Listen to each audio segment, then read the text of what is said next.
Selamat datang buat teman-teman yang menonton video ini. Video ini akan membahas seputar belajar investasi saham. Ada baiknya buat teman-teman sebelum mulai berinvestasi untuk memahami dahulu tentang saham. Bagi teman-teman yang baru bergabung, silahkan subscribe video ini. Di video kali ini, kita akan mengupas belajar analisa saham fundamental di bagian kedua. Belajar analisa saham fundamental bagian kedua. Bagaimana cara menganalisa fundamental? Sebenarnya, untuk melakukan analisa fundamental tidak harus menggunakan aplikasi yang canggih sekali, yang bisa membuat grafik yang datanya serba lengkap dan real, yang semuanya serba langsung dan cepat. Tetapi alat-alat yang bisa kita pakai itu adalah alat yang simple atau sederhana, yang semua orang gampang untuk mengaksesnya. Alat yang diperlukan dalam analisa fundamental adalah alat yang pertama, laporan keuangan. Setiap perusahaan yang sifatnya terbuka akan selalu melaporkan hasil usahanya berupa laporan keuangan, dan biasanya setiap 3 bulan sekali atau per kuartal. Laporan keuangan adalah alat yang paling utama dan penting karena dari laporan keuangan yang dikeluarkan secara berkala, yaitu per 3 bulan, kita jadi bisa tahu kondisi keuangannya seperti apa, pertumbuhan bisnisnya juga seperti apa, tingkat revenue-nya seberapa besar. Itu semua kita bisa lihat, sampai uangnya pun bisa kita tahu ada berapa dari laporan keuangan. Untuk bisa mengetahui laporan keuangan suatu perusahaan, maka teman-teman bisa melihatnya langsung dari internet, yaitu dengan alamat idx.co.id. Seperti ini tampilannya ya. Setelah terbuka, kalian bisa mengklik perusahaan tercatat, lalu mengklik laporan keuangan dan tahunan. Bila laporan keuangan dan tahunan sudah terbuka, kalian bisa memilih jenis efeknya, obligasi atau saham. Kita pilih saham, dan nama perusahaannya, kodenya, terserah kalian mau pilih apa. Untuk contoh, kita pilih UNVR, adalah perusahaan Unilever. Dengan tahun, kita isi 2021, periodenya triwulan pertama. Nah, kalian bisa lihat tampilan laporan laba rugi dari perusahaan Unilever yang tadi kita pilih, yaitu per 31 Maret atau triwulan pertama tahun 2021.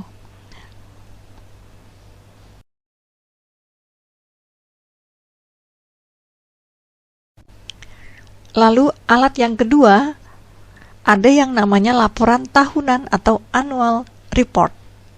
Semua perusahaan publik yang taat aturan pasti akan mengeluarkan laporan tahunan.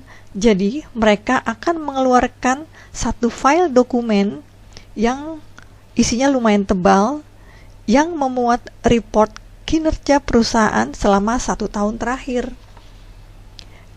Itu adalah bentuk komunikasi dari perusahaan kepada kita semua selaku pemegang sahamnya. Ini adalah contoh laporan tahunan Bank BNI tahun 2020. Lalu alat yang ketiga adalah berita dan rilis perusahaan. Kalau kalian lihat contohnya di perusahaan publik, bisa lihat di website. Biasanya mereka suka mempublikasikan presentasi-presentasi perusahaan yang terbaru secara rutin. Contohnya, kita lihat websitenya Sido muncul.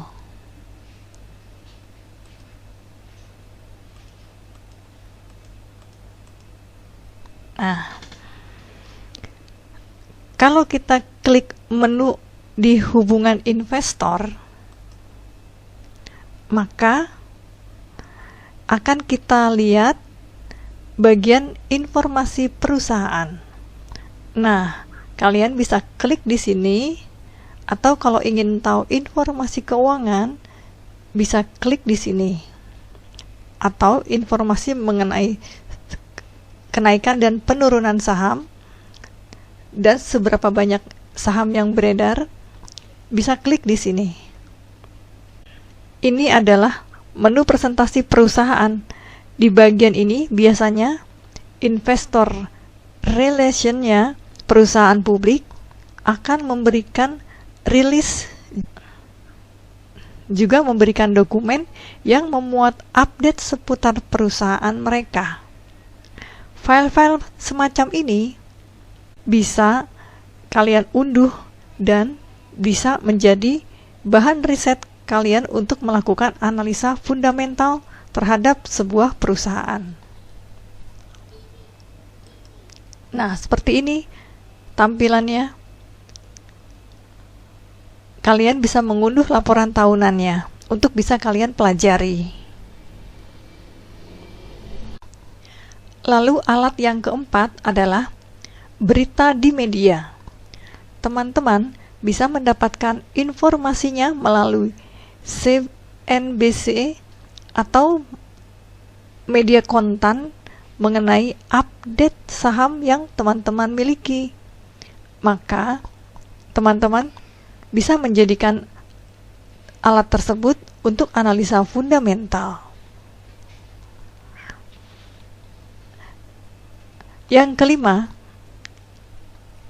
adalah dengan membaca report dan research analisa yang dikirimkan oleh sekuritas teman-teman mendaftar. Biasanya sekuritas-sekuritas tersebut akan memberikan analisanya melalui email atau WhatsApp di nomor yang kalian daftarkan saat mendaftar di akun saham di sebuah sekuritas. Tetapi semua itu harus kita tanggapi dengan bijaksana, karena biasanya ada bias atau bahkan ada kepentingan tertentu. Jadi sebaiknya teman-teman kumpulkan dulu semua informasi-informasi dari berbagai sumber, dan sebaiknya info yang mereka kasih pun kalian bisa pelajari dulu. Lalu pertimbangkan kembali untuk bisa memutuskan apakah teman-teman akan mengikuti arahannya atau tidak. Dan alat yang keenam adalah yang biasa dipakai oleh sejuta para trader dan para investor untuk screening dan juga untuk analisa fundamental, yaitu RTI Analytics dan aplikasi RTI Business. Semuanya ini atau informasinya ini bisa teman-teman dapatkan secara gratis di bisa website ataupun di smartphone teman-teman.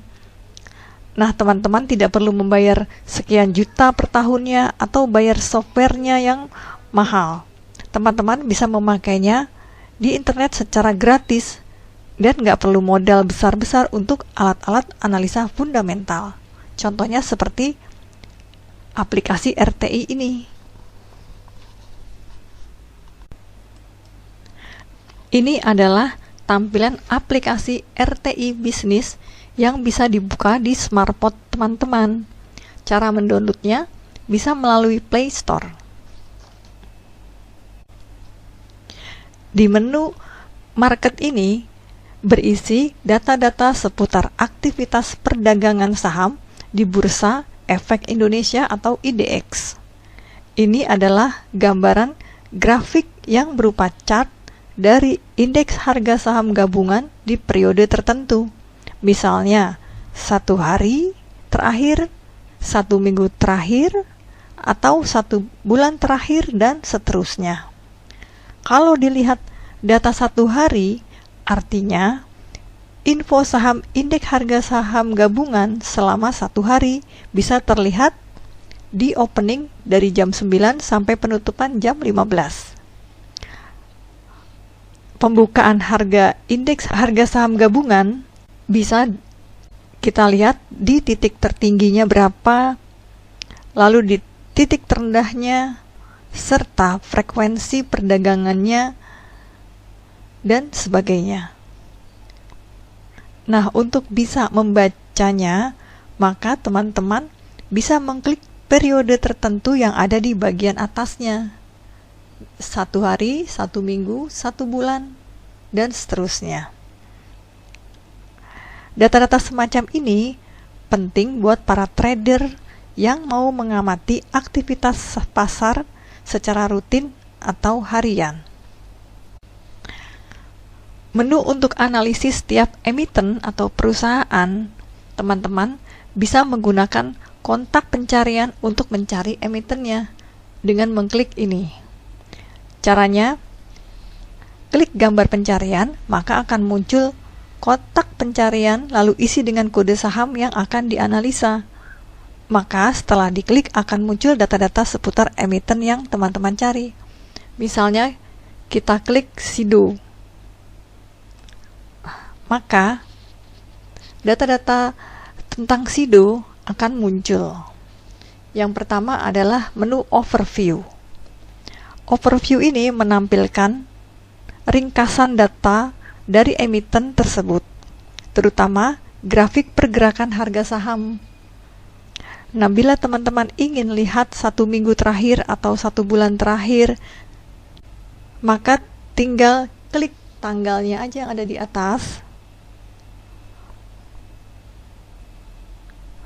Maka grafik harga sahamnya akan muncul.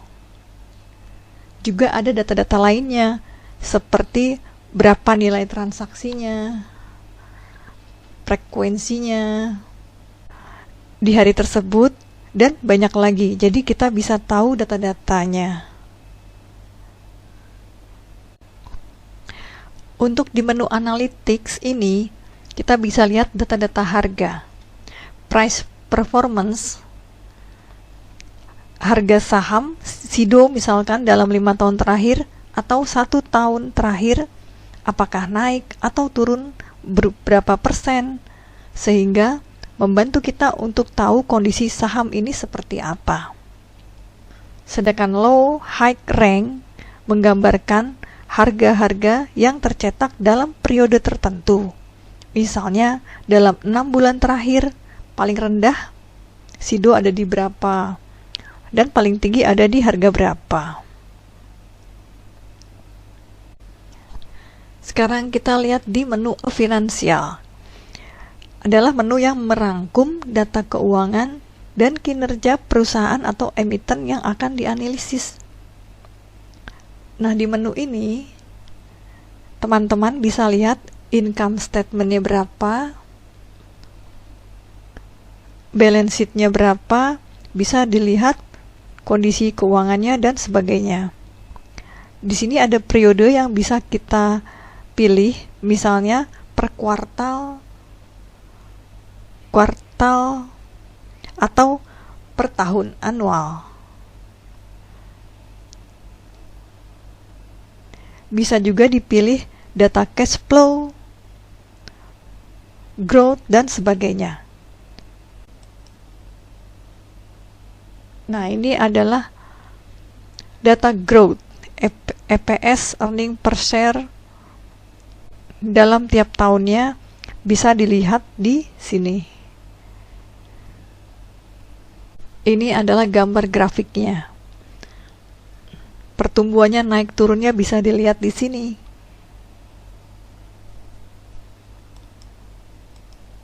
Lalu ada juga CA News. Di CA News, teman-teman bisa melihat berita-berita yang menyangkut laporan kinerja, regulasi, dan sebagainya. Biasanya berita-berita ekonomi yang lebih sifatnya ke emiten. Jadi lebih fokus ke berita-berita seputar corporate action dari emiten tersebut. Kalau tadi kita buka SIDO, maka di sini informasinya mengenai SIDO semua. Lalu ada juga menu profile. Menu profile ini merangkum data profil emiten seperti kapan perusahaan listing, berapa harga IPO-nya, terus underwriter-nya, termasuk ada data-data penting seperti shareholder. Jadi bisa dibaca di sini berapa sih jumlah saham yang beredar di masyarakat. Contohnya di sini 18,2% dan sebagainya. Bisa dipelajari ya teman-teman. Lalu ada juga Board of Commissioners. Di sini juga teman-teman bisa melihat siapa komisaris utamanya, siapa direkturnya. Nah, untuk bisa tahu orang ini seperti apa sifatnya, kinerjanya bagaimana, nanti teman-teman bisa googling untuk cari tahu nama-nama yang ada di sini. Apakah track record-nya bagus atau tidak? Seperti di sini, komisaris utama Bapak Jonathan Sofyan Hidayat. Nah, ini teman-teman bisa cari tahu siapa orangnya, seperti apa. Bisa di googling ya. Lalu direktur utamanya juga siapa, apakah bagus kinerjanya, sebelum teman-teman memutuskan untuk membeli sahamnya. Sekarang kita ke menu case statistik. Nah, di menu case statistik ini, data-data yang sudah dirangkum oleh emiten. Dari menu ini, teman-teman bisa langsung dapat gambaran tentang kinerja dan performa dari perusahaan yang akan dianalisis. Contohnya di tabel earning per share. Kita bisa lihat data earning per share dari tahun ke tahun dibagi dengan per kuartalnya. Jadi kita bisa pelajari seperti apa aja. Kuartal 1, 2, 3, 4. Ada dividennya juga. Dividen share terlihat juga, bisa dipelajari. Juga tercantum most recent quarter. Data terakhirnya dibuat per kapan? Di sini 31 Maret 2021. Bila secara ringkas dari menu ini sudah bisa dilihat kinerja keuangan emiten SIDO. Itulah enaknya kita pakai RTI bisnis, jadi kita bisa langsung dapatkan informasi yang kita cari. Lalu di menu Corp Action, teman-teman juga bisa lihat perusahaan SIDO ini sudah pernah bagi dividen kapan aja. Ternyata SIDO muncul selalu tiap tahun membagi dividen. Oh, dia setahun 2 kali bagi dividen, di bulan April dan bulan November. Dari Corp Action ini kalian bisa tahu ya, ini untuk info pembagian dividen.